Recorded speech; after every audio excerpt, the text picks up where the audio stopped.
জয় শ্রীরাধেশ্যাম। আসুন আজকে আমরা জানি কিভাবে ব্রহ্মা এবং সরস্বতীর একজন মানস কন্যার জন্ম নিলেন এবং তিনি কিভাবে বশিষ্ঠ মুনির শিষ্য হলেন। তো একদিন ব্রহ্মলোকে ব্রহ্মদেব এবং মাতা সরস্বতী বসে আছেন। বিশ্ব সংসারের রচয়িতা ব্রহ্মার মনে একটা ইচ্ছার উৎপত্তি হলো যে তারও একটা যদি কন্যা হতো ভালো হতো। ঠিক সেই সময়ে ব্রহ্মাণী অর্থাৎ সরস্বতী মাতার মনেও একই রকম চিন্তা আসলো, যদি আমার একটা কন্যা হতো খুবই ভালো হতো। তো তাদের দুজনের মনে একই চিন্তা একই সময়ে হচ্ছিল যে আমাদের একটা পুত্রী হলে ভালো হয়। দুজনের মনে একই রকম চিন্তা ভাবনার উদয় হলে দুজনের মন থেকে একটা দিব্য জ্যোতি বেরোলো এবং সেই দুটো জ্যোতির মিলনে একটি অপরূপ সুন্দরী কন্যার জন্ম হলো। সে সুন্দরী কন্যাটা জন্ম হওয়া মাত্রই তিনি পিতামাতাকে প্রণাম জানালেন এবং বললেন যে আমার সৃষ্টিকর্তাকে। তো ব্রহ্মা বললেন যে তোমার সৃষ্টিকর্তা আমরা দুইজন, তা কাজেই আমরাই তোমার পিতামাতা। সে কন্যা বললেন তাহলে পিতা আমার নাম কি, আমার পরিচয় কি? ব্রহ্মা বললেন হে পুত্রী, তুমি সূর্যের পরম তেজ এবং চন্দ্রের শীতল আভা এই দুটির সমন্বয়ে জন্মগ্রহণ করেছ এবং এই দুটি রূপ তোমার শরীরে আছে, কাজে আমি তোমার নাম রাখলাম সন্ধ্যা। তখন দেবী সন্ধ্যা অতীব প্রসন্ন হয়ে জিজ্ঞাসা করলেন হে পিতা, আমার জন্মের উদ্দেশ্য কি এবং আমার যে জ্ঞানের প্রয়োজন সেই জ্ঞান আমাকে প্রদান করো। তখন মাতা সরস্বতী এবং ব্রহ্মদেব বললেন যে তোমার জন্মের উদ্দেশ্য হচ্ছে আমাদেরকে আনন্দ দেওয়া, অর্থাৎ আমরা আনন্দ পাওয়ার জন্যই তোমাকে জন্ম দিয়েছিলাম। আমাদের নিজের একটা পুত্রী থাকবে, যোগ্য পুত্রী থাকবে, সেই কারণে।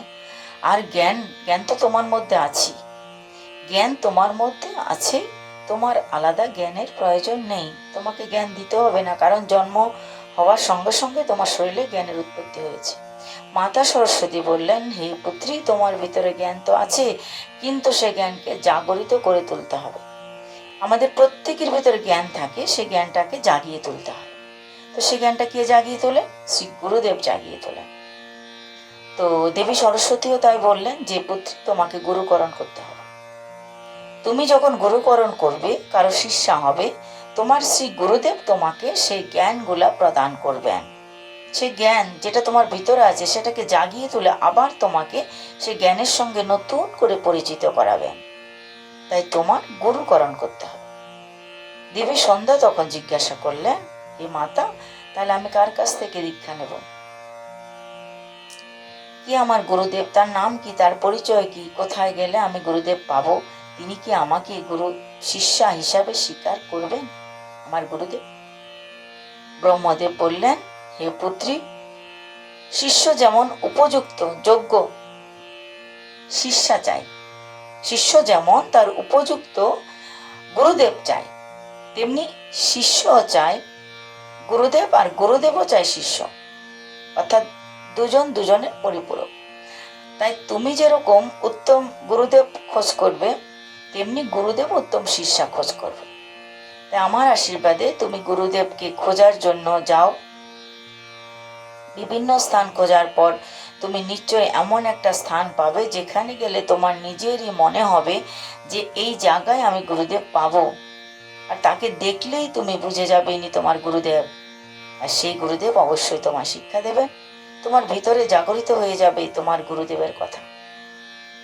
এইভাবে মাতা সরস্বতী এবং ব্রহ্মদেব থেকে আদেশ পেয়ে উপদেশ পেয়ে দেবী সন্ধ্যা বেরিয়ে গেলেন গুরুদেবের খোঁজে। শ্রী গুরুদেবকে খোঁজ করতে করতে তিনি কয়েক বছর কাটিয়ে দিলেন। তারপর তিনি এমন একটা দিব্য স্থানে গেলেন, পবিত্র জায়গায় গেলেন, যেখানে একটা ঝিল ছিল, সুন্দর একটা ঝিল। সেই ঝিলের কাছে যাওয়ার মাত্রই তার শরীরে দিব্য একটা সুখ অনুভূতি হতে লাগলো। এত সুন্দর বাগান, এত সুন্দর বৃক্ষ লতা পাতা, এত সুন্দর জলাশয় তার মনকে খুব আপ্লুত করলো। তার ইচ্ছা হলো যে কোনো একটা জায়গায় বসে তিনি ধ্যানে মগ্ন হয়ে যান। ধ্যানে রত হওয়ার জন্য ইচ্ছা হচ্ছে, ভগবানের ভজন করার জন্য ইচ্ছা হচ্ছে। তাই তিনি বুঝে গেলেন যে এই জায়গাটা অত্যন্ত পবিত্র জায়গা, যেখানে এসে আমার মনটা সুখ এবং শান্তি অনুভব করলো। তাহলে নিশ্চয় আমার গুরুদেবকে আমি এখানেই পাবো, নিশ্চয় আমার গুরুদেব এখানে কোনো না কোনো জায়গায় আছে যার কাছ থেকে আমি দীক্ষা নিতে চাই। তিনি বিভিন্ন জায়গায় খোঁজ করলেন, এদিক ওদিক তাকালেন, কিন্তু কোথাও কাউকে দেখতে পেলেন না। হঠাৎ তার দৃষ্টি পড়ল জলের ভিতরে। ওই জলের ভিতরে তাকিয়ে মাতা সন্ধ্যা দেখতে পেলেন সেখানে একজন ঋষি তপস্যা করছে। তাকে দেখা মাত্রই তিনি চিনতে পারলেন তিনি অন্য আর কেউ নন, তিনি হচ্ছে ব্রহ্ম ঋষি বৈশিষ্ট্য। তো ব্রহ্ম ঋষি বৈশিষ্ট্যকে জলের নিচে দেখা মাত্রই তিনি চিনতে তো পারলেন, সঙ্গে সঙ্গে তার মনে উদিত হলো ইনি আমার গুরুদেব, এনার কাছ থেকে আমি দীক্ষা নেব এবং ইনি আমাকে আমার জ্ঞান প্রদান করবেন। এই গুরুকরণের যে প্রচেষ্টা, গুরুকরণের যে ইচ্ছা, সেই ইচ্ছার ভিত্তিতে তিনি গমন করছেন গুরুদেবের কাছে। তার আর অন্যদিকে বাইরের কোনো জ্ঞান নেই, শরীরের কোনো জ্ঞান নেই, দেহের শোধবোধ নেই। তিনি জলাশয়ের ভিতরে ধীরে ধীরে প্রবেশ করতে লাগলেন। তার দেহের এইটুকু অনুভূতি ছিল না যে তিনি জলে প্রবেশ করছেন। তিনি ধীরে ধীরে জলের ভিতরে প্রবেশ করে ঋষির কাছে গেলেন, ঋষিকে প্রণাম করলেন, প্রণাম করে বললেন, হে গুরুদেব, আমি আপনার কাছে এসেছি, কৃপা করে আমায় দীক্ষা প্রদান করুন। আমি আপনাকে গুরুদেব হিসাবে মান্যতা দিয়েছি, আমি আপনাকে গুরুদেব হিসাবে মেনে নিয়েছি, অতএব আপনি আমাকে দীক্ষা প্রদান করুন। তো শ্রী গুরুদেব বললেন, হে শিষ্যা, আমিও তোমাকে শিষ্যা রূপে গ্রহণ করেছি, আমি তোমার জন্য অপেক্ষা করছি। এই যে দেখো তুমি জলের ভিতরে প্রবেশ করছো, একান্ত মনে বা একনিষ্ঠ মনে তুমি আমার কাছে এসছো দীক্ষা নেওয়ার জন্য। আমি তখনই তোমাকে কৃপা করেছি যখন তুমি জলের ভিতরে প্রবেশ করছিলে। তো আমিও যোগ্য শিষ্যার খোঁজ করছিলাম, অতএব আমি তোমাকে অবশ্যই দীক্ষা দেব এবং আমার ভিতরে যতটা জ্ঞান আছে সম্পূর্ণ জ্ঞান আমি তোমাকে প্রদান করব। এইভাবে দেবী সন্ধ্যার গুরুকরণ হলো। তিনি বশিষ্ঠ মুনির কাছ থেকে দীক্ষা গ্রহণ করলেন। তো ব্রহ্ম ঋষি বশিষ্ঠ মুনির কাছ থেকে দীক্ষা নেওয়ার পর তিনি কিভাবে ভজন সাধন করলেন, তার পরবর্তী জীবনটা কেমন হলো, সেটা আমরা পরের আলোচনা বা পরের পাঠে জানব। আজকে এখানেই জয় নিতাই, জয় রাধেশ্যাম বলছি। পরবর্তী পাঠটা দেখার জন্য আরো বেশি করে সাবস্ক্রাইব করুন, তাহলে পরের যে আলোচনাটা সেটা শুনতে পাবেন। জয় নিতাই।